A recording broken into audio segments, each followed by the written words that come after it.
Hi, hello, good morning. Welcome to today's session. So, in the previous session, we were discussing about French Revolution, new chapter from history, India and the contemporary world. So, the first units that is events and process. So, under that we are discussing about the French Revolution. So, in the previous session of our video, so we were discussing about the introduction about the chapter. So I will revise the introduction and I will take you to the other concept from the chapter.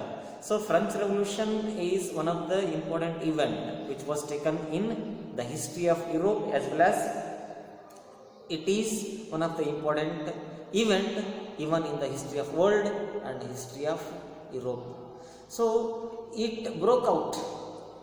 The French Revolution was mainly broken out with the nature of social and economical changes to be brought in France, and for the same purpose for which the France Revolution was broken out, it encouraged, its principles got encouraged by other nations to involve in their revolutions in their respective nations, particularly in Britain and in US.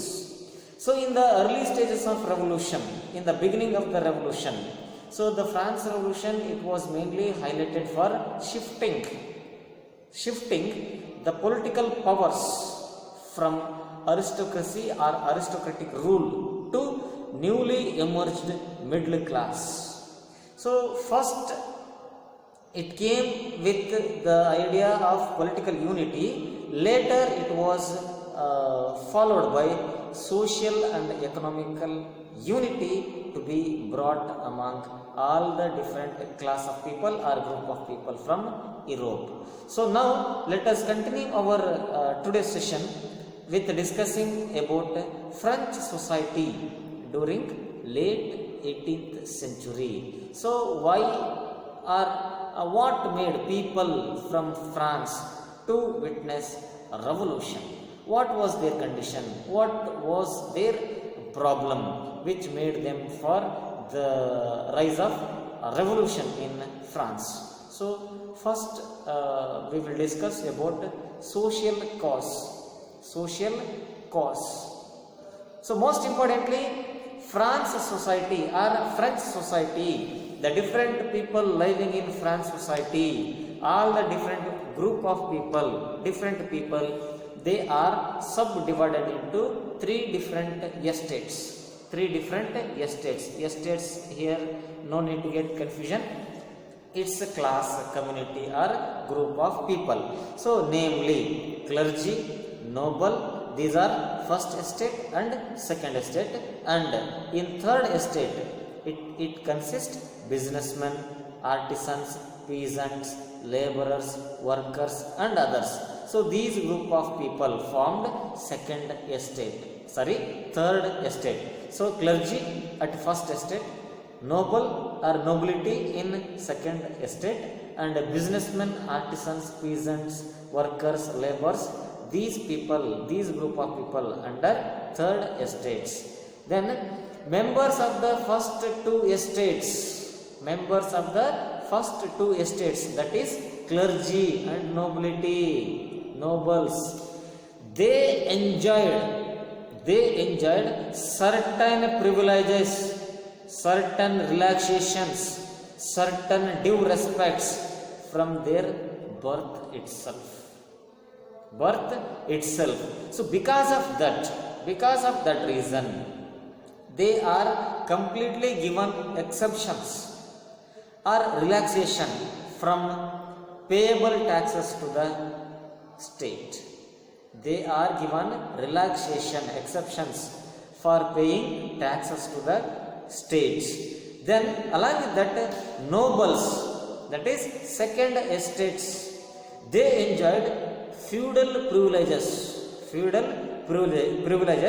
or powers. This privilege included feudal dues extracted from the peasants. They are given right to collect taxes, feudal tax from the peasants. Then church. The church, it extracts its share of taxes called church. Church means here it will not come under any estates. So church, it's a place of worship. So for church itself, it extracts, it collects, it went with collecting its own share of taxes called tithes, tithes, tithes from peasants, tithes from peasants. And along with that, a direct tax called thyle, direct tax called thyle, and a number of other indirect taxes were imposed on everyday consumption articles like salt, tobacco, on only to the third estate people, including businessmen, artisans, peasants, workers, laborers, and others. So comparing to third estate's people, first and second estate people are completely, they are given relaxation in paying the taxes. So it made a wide gap between first, second and third estates. That is the social cause or social condition of the people in Europe. Then coming to the second cause, that is economic cause, or the struggle to survive. Struggle to survive. So France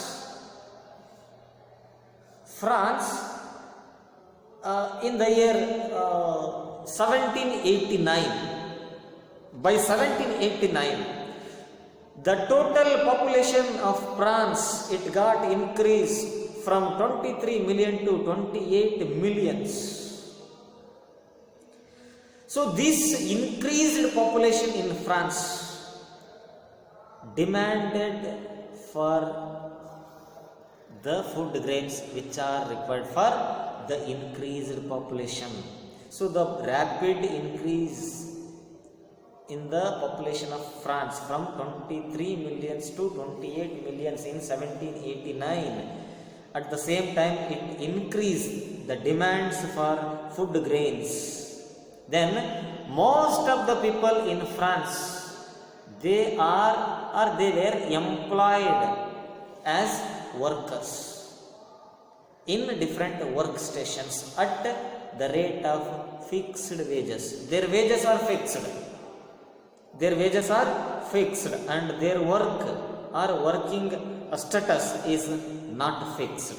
So work wage which they are getting for their work and the demand for food grains, people felt difficult to balance the required food grains and the wage they are getting after the work completed. So this made a wide gap between the wage money that they are having and the food grains that they need to buy from the market.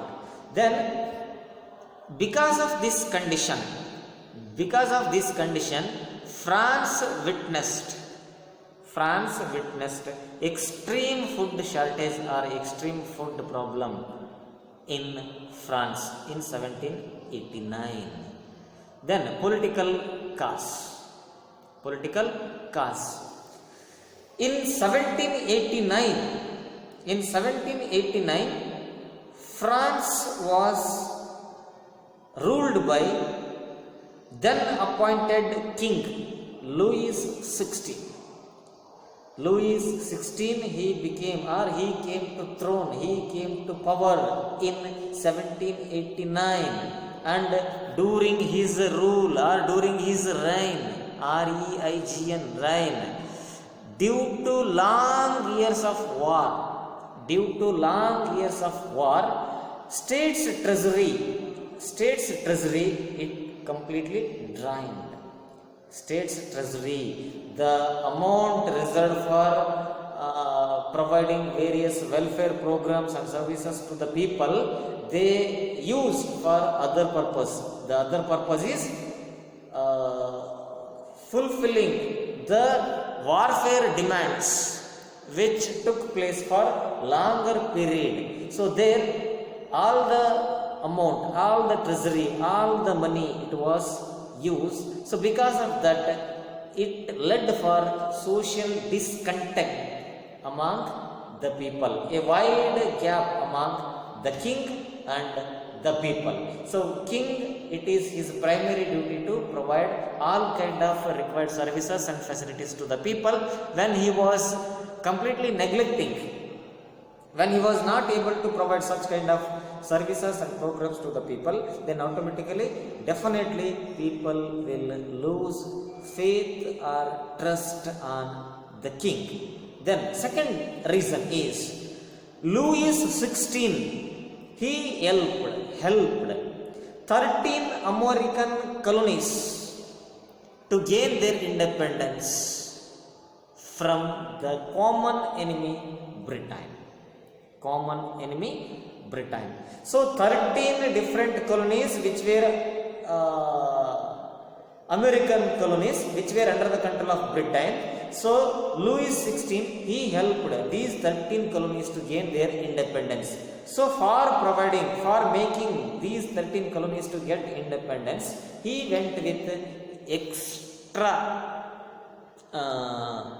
military powers to provide. So for that he went with getting or taking loans about 3 million live, live. It is the currency system.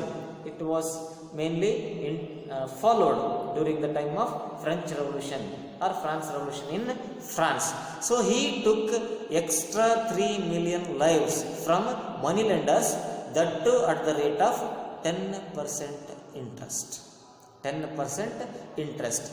And along with this, Louis XVI, he was completely unable to meet the regular expenses which are required for him to maintain army, government offices, courts, universities and others. So because of that, when he was not able to maintain all these essential or required administrative means and services to the people, he went with increasing the taxes on people, not casually forced to increase the amount of taxes on people. So these are the social, economic and political causes or European society in during the late 18th century. So let us end today's session and let us continue our discussion about the chapter with the other concept from the chapter in tomorrow's session. So until then, take care of yourself. Thank you.